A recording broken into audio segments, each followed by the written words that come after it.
বিরতির পর আরো একবার আমন্ত্রণ জানাচ্ছি আমাদের আজকের হ্যাপেনিং পয়েন্টের আয়োজনে, এবং আজকে আমরা কথা বলছিলাম কেমন যাবে 2024। আমাদের অতিথি আছেন শ্রী রূপন ধর, জ্যোতিষ ও বাস্তু গবেষক। বিরতির পর আমরা চলে এসেছি। আমরা এখন জানতে যেটা চাই সেটা হচ্ছে বাংলাদেশের রাজনৈতিক প্রেক্ষাপট নিয়ে আমরা কথা বলেছি, প্রাকৃতিক জলবায়ু এবং প্রাকৃতিক বিপর্যয় নিয়ে একটু জানতে চাই আপনার কাছে কেমন যাবে।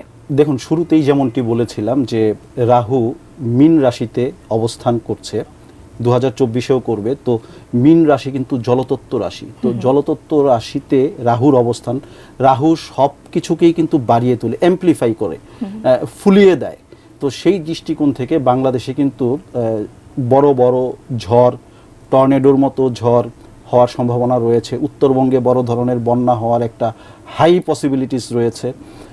পাশাপাশি যে জায়গায় কখনো হয়তো জলাবদ্ধতার সৃষ্টি হয়নি, সেই জায়গাতেও অতিরিক্ত বৃষ্টির কারণে জলাবদ্ধতার সৃষ্টি হবে, বন্যার সৃষ্টি হবে। পাশাপাশি 2024-এ এত বেশি গরম পড়বে যে জনজীবন অতিষ্ঠ হয়ে যাবে গরমে।